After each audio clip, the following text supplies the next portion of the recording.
In this video, I'm going to do a basic walkthrough of the Vp Toolkit camera reference system. We're going to place a camera reference actor in our level, and then we're going to load settings from that camera reference actor.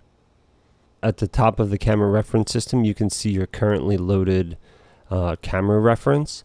Now, if you change settings on your frustum camera, it will not change this specifically, but it shows you that the last one that you had loaded. To the right of that is the plus icon, which is the add reference camera.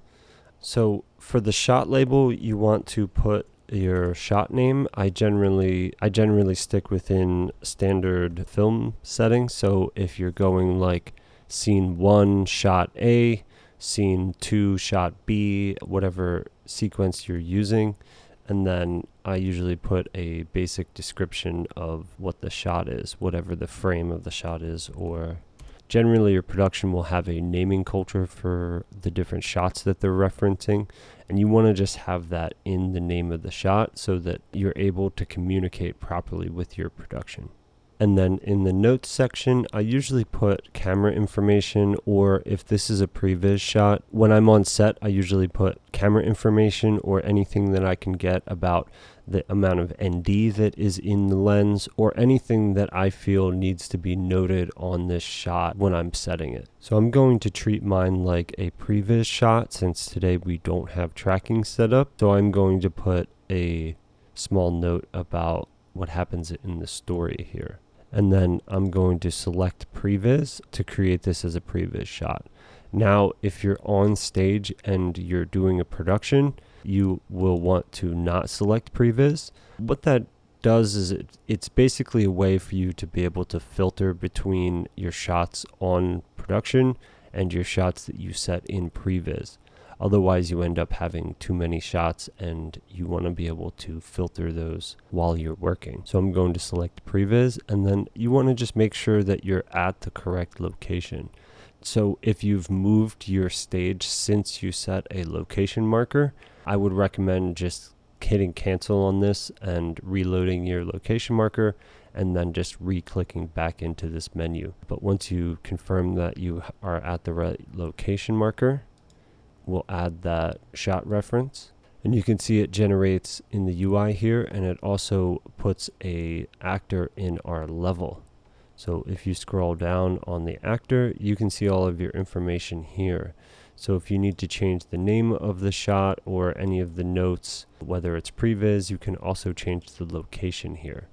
I use that very often where I change the location. But if you make any changes in the actual level actor, you're going to want to just hit the refresh shot list button up here so that they reflect in the widget.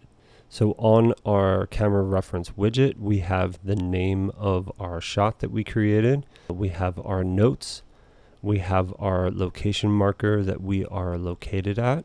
We have our camera model and format that was set based on our frustum cameras model and format, and then we have the indicator whether or not this is a previs or a production shot reference. So if you wanted to delete this shot reference, you'd hit the X at the top right corner of the widget. So if you wanted to make a change in your frustum camera and then overwrite that shot with your now current camera settings or your current camera configuration, so it will confirm that you want to overwrite that shot, just in case this is another time that you want to make sure that you're checking the name before you overwrite a reference shot. And then if you want to change the location that you're at, so you can see it says our shot is at location 2 and we're currently at location 3. So I'm going to select overwrite location marker because we actually did change location markers during that. So overwrite.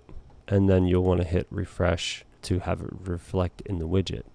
Now, if we wanted to change some of those settings manually, we can do that within our widget. So we can change the focal length, we can change the aperture, and we can also change the aperture of the camera reference. It's really good to have access to that when you're doing previs in your levels.